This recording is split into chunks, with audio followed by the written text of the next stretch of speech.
गुजरांवाला के नौ मुंतखब अरकान असम्बली लोटा होने जा रहे हैं। पाकिस्तान तहरीक इंसाफ के सरबराह ने वहदतुल मुस्लिमीन के साथ इत्तेहाद किया है, उस जमात में जा रहे हैं कि ये शिया सुन्नी है, हम अहले तशी की जमात में नहीं जाएंगे।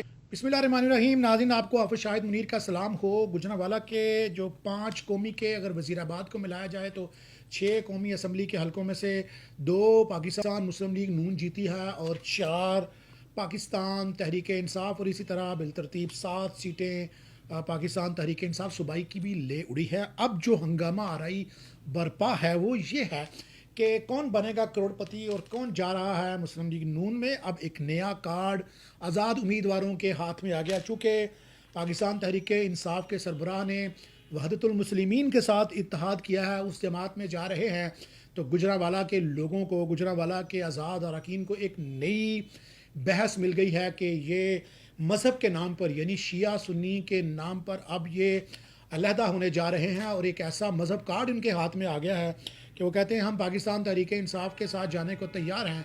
अगर हमने वहदतुल मुस्लिमीन ही में जाना है तो इससे बेहतर है कि हम अपने इलाकों के काम भी करवाएं और इस वक्त जो बरसर इक़्तिदार पार्टी है उसमें शामिल हो जाएं।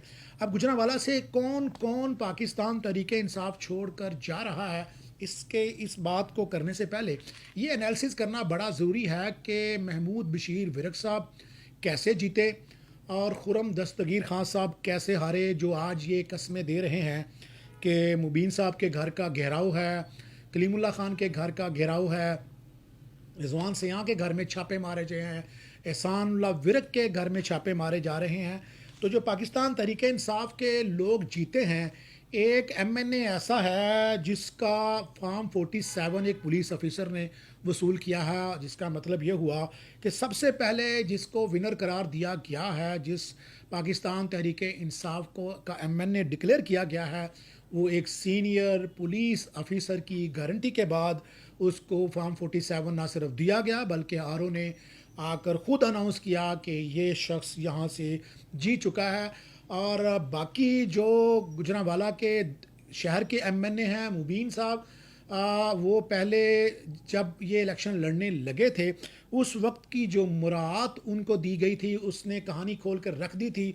और हमारे एक चैम्बर के दोस्त अता फरीद बड़ा शोर गुल कर रहे थे, लेकिन हालात ये बता रहे हैं कि ये जो सख्तियाँ की जा रही हैं, ये रेड किया जा रहा है, ये स्किन सेव करने का दूसरा ऑप्शन दिया जा रहा है तमाम नो मुंतखब अरकान असम्बली के लिए। पहला कार्ड उनके पास ये आ गया कि ये शिया सुन्नी है, हम अहले तशी की जमात में नहीं जाएंगे, और दूसरा कार्ड उनके पास ये आ गया कि पुलिस ने उनका नातिका बंद कर दिया है, उनकी फैक्ट्रियां सील हैं, उनके घर सील कर दिए गए हैं, उनके दफातर सील कर लिए गए हैं, उनके घरों में रेड मारी जा रही है। जबकि ये तमाम अरकान असम्बली बड़े मज़े से अयाशी वाली जगह पर बैठे हैं।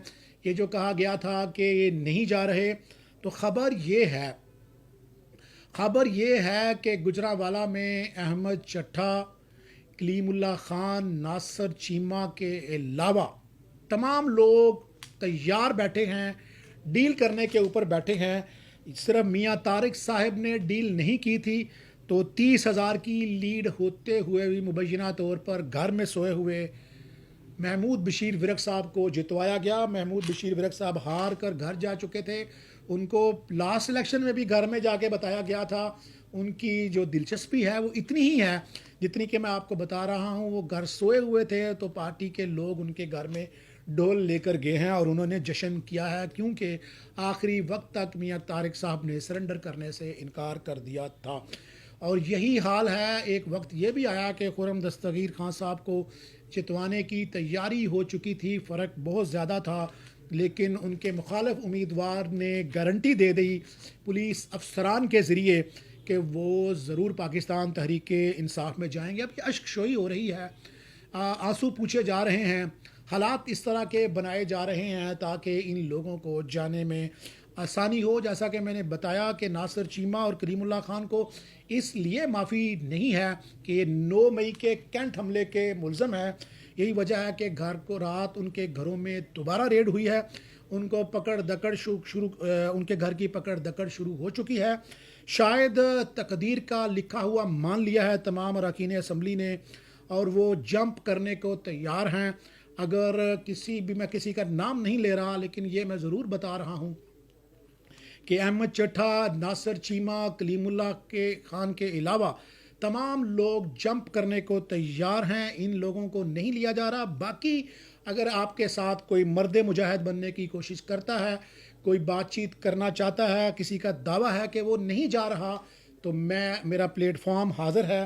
ہم ان سے براہ راست بات کر سکتے ہیں اور یہ ثابت کر سکتے ہیں کہ گجرانوالہ کے 9 منتخب اراکین اسمبلی لوٹا ہونے جا رہے ہیں. اب روک سکو تو روک لو، یہ تو جا رہے ہیں. جن کے ووٹوں کی حفاظت ورکروں نے کی، 2-4 دن ان کے گھروں کے باہر مظاہرے ہوں گے. اور میں جن کی 2 کی بات کر رہا ہوں، اگر ان کو بھی معافی مل جائے، ناصر چیمہ صاحب کو بھی اور کلیم اللہ خان صاحب کو بھی، تو یہ سب سے زیادہ تیزی سے پہنچیں گے. مجھے ہمارے ایک نشہرہ ورقہ کے جو 9 منتخب مسلم لیگ نون کے ایم پی اے صاحب ہیں عرفان بشیر گجر، ان کی بات یاد آ گئی کہ وہ کہہ رہے تھے کہ مشرف دور کے اندر ہمیں جب کالز آنا شروع ہوئی کہ آپ نے کیا کرنا ہے، تو میں نے گجرانوالہ میں اس وقت جو بھی اراکین اسمبلی تھے میں نے ان سے بات کی. میں نے کہا آپ بزرگ ہیں، آپ بتائیں. انہوں نے کہا ڈٹ کے کھڑے ہو جاؤ، یہ ڈٹ کے کھڑے ہونے کا ہی وقت ہے. تو کہتا ہے میں نے کہا ٹھیک ہے.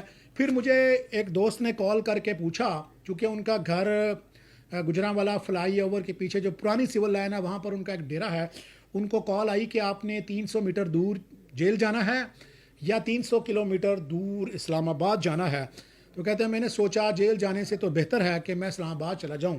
جب میں اسلام آباد پہنچا تو گجرانوالہ کے اراکین اسمبلی جو مجھے ڈٹ جانے کی اور محمد بن قاسم بن کے للکارنے کا حکم دے رہے تھے، وہ میرے سے پہلے ادھر بیٹھے ہوئے تھے.